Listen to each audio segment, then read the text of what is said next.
I believe it is very safe to say that no one could accuse me of not being dedicated to my channel.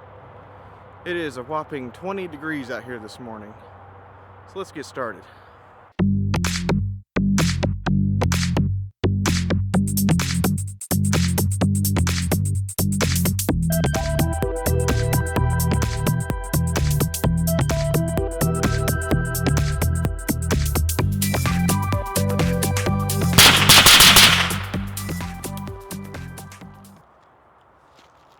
Welcome back to the channel this morning. It's very cold out here today. I think my hair's messed up from my hat. I had to take the hat off, put these on. Like I said, it's 20 degrees out here today. But when you got a brand new silencer that will keep you warm, you just got to get out here and shoot it. So let's take a look at this.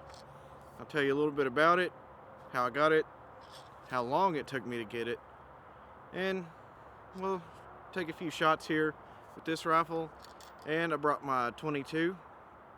You can get an adapter. Of course, this is, since it's 30 caliber, it's 5/8 by 24. But I bought an adapter from Brownells to where I can put it on a 1/2 by 28 thread. The story on how I got this. Many of you are probably familiar with President Obama's executive actions back in January of this year, 2016. Final ruling was called 41F, but it related to how one acquires NFA items, such as a silencer, or the SBR, or machine gun, AOW, any of those things, under a trust. Now that passed in January, but didn't go into effect until July 13th, I believe. If I'm wrong, somebody correct me in the comments. Now, I'd always wanted a silencer for this 300 Blackout SBR here. So I said, well, I better go ahead and get that. I knew there would be a rush, and it still took me almost 8 months to get. So I had my Ruger 1911 Lightweight Commander laying around. It was starting to get a little warmer. I didn't carry it as much since it's not my summer carry option. So I said, well, I got a really good deal on this. Let me see if I can sell it. So I put it on the arms list, sold it for actually more than I paid for it. So, I wasn't terribly upset about that. So I used those funds to buy this Yankee Hill Phantom direct thread 7.62 suppressor, or silencer, whatever you want to call it. You may call it a silencer suppressor, suppressor silencer, whatever. A gun muffler.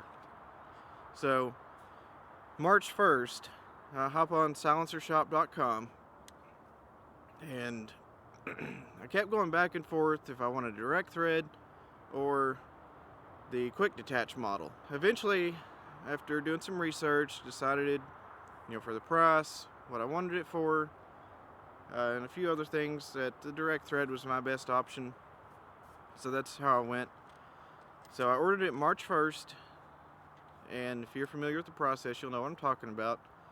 But I submitted my copy of my trust and my tax stamp money to Silencer Shop, and they filed everything for me. They filed the Form 3, and that is a tax exempt transfer from Silencer Shop to my local dealer. And ATF is pretty quick on approving those. It got approved in about 6 weeks, or well, less than that. A few weeks after that, after the Form 3, they will submit the Form 4, which is the form, tax stamp money, copy of my trust. If you do it now with the trust, you have to submit the fingerprint cards and passport photos with it as well, of anyone over 18 that's on the trust. April 11th, the ATF cashed the check, which in turn means that they got the Form 4 and it's officially in the queue to be processed. Fast forward a few months, after calling ATF a few times, once it got later on in the process to check on the status, I spoke to a few nice people, but mostly people that I call and say, hey, I'm just calling to check on the status of my Form 4. Say, check was cashed April 11th. It's in process. And they hang up. So, okay. That's government customer service for you, but I did talk to a few nice people. Anyway, the last time I called, it was a couple days before Thanksgiving, and the lady I talked to, very, very nice lady, and she said, oh, it was approved on November 21st. I said, awesome. So I text my dealer, really good guy, law enforcement sales, Oliver Springs. If you're local, check him out. And he said he hadn't seen anything yet, but it can take up to 30 days from the time it's approved to the time it hits his mailbox. I said, okay. So we start waiting again. December 3rd, he sends me a text. That was a Saturday. Said, hey man, your form showed up in the mail today. Sweet. So Monday, I'll go pick it up and pick this up. And of course it was raining Monday. I did make, if you've seen my last video on that, I did make the video on this that Monday when it was sprinkling a little bit. So of course, we haven't had rain in literally about 2 months. The day I really need to go to the range, it's raining. But we needed the rain really bad. So I wasn't too upset about that. And I'm back out here again today when it's 20 degrees. You can tell by my breath. And that's essentially the process in a nutshell. I did write a blog article for a local buddy of mine that has a blog. I'll link it down in the comments or down in the description. You can check it out. It won't be up soon. I think it'll be a couple weeks as of right now before it's up. It may be next weekend, I think. But anyway, enough talking. Let's do some shooting.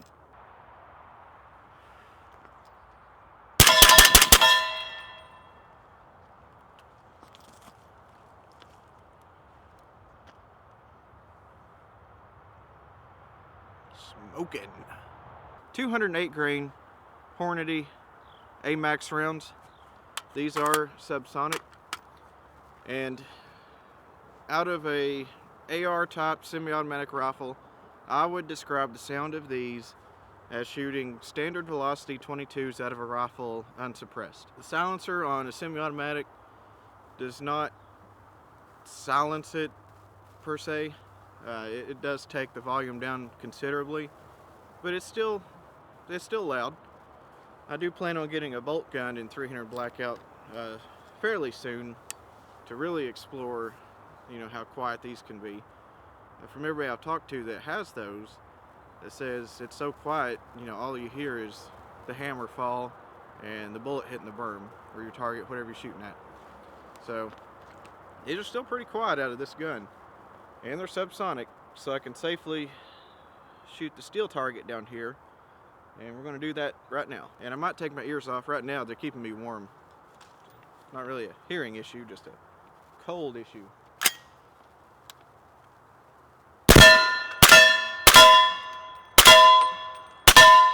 I did mention in my last video about how, and with suppressors it's not uncommon to get some gas in the face. Just the way an AR works. I've got heavy buffer, and what else did I order? That's bad when you forget what you ordered. I ordered a heavy buffer and something else. Oh, adjustable gas block.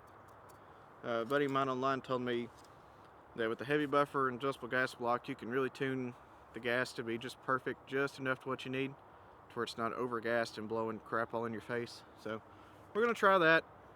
If it doesn't work, oh well. I got spare parts and an adjustable gas block. Now we got the ears off. Got the same 208 grain AMAX bullets in here. Let's see how these sound.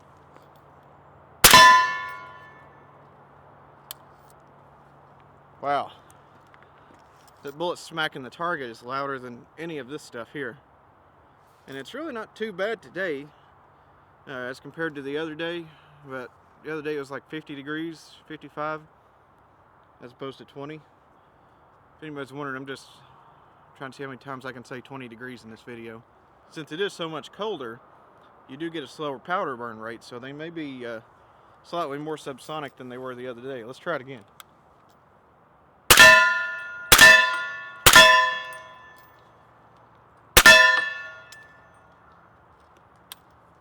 That is just awesome. That's awesome. Like I said, I brought my 22. We're gonna stick this on the 22 and see how really quiet this thing can be. So another great thing about having a suppressor on your rifle is it gets really hot really quick. You can warm your hands up on it. That's nice. And on the 22 here, I've got this adapter, got it from Brownells.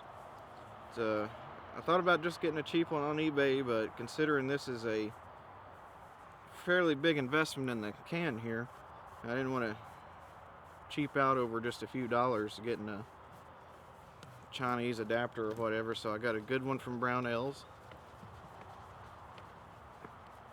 And I have shot this on here. Makes it very, very quiet, as you will see here in just a second. Now these are the Aguila, however you say that, from Academy Yellow Box 22 Subsonics.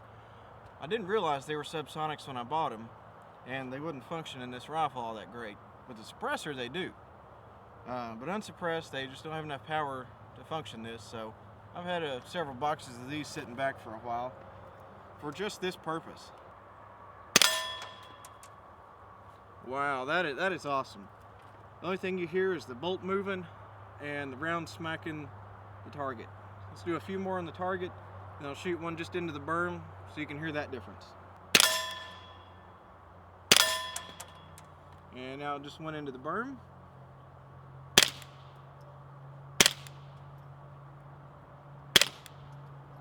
And from what I can tell, I mean, I'm only at about 17 yards here, but where I can see the bullet smacking the target, this is still zeroed perfectly.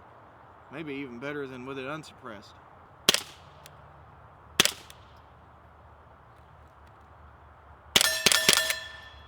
So there we have it. This definitely will not be the last video with this suppressor here. Right here. Just wanted to make another little more comprehensive review. I've only got about maybe 25-30 rounds through the thing all together, so I've got some more loads coming. I got some S&B ammo. I don't know how to pronounce that. I think it's made in the Czech Republic. But I got some more of that coming. It's 200 grain, and it might perform a little bit better sound-wise than this 208 grain AMAX stuff I got from Freedom Munitions. But stay tuned. I'm gonna have a lot of fun with this thing.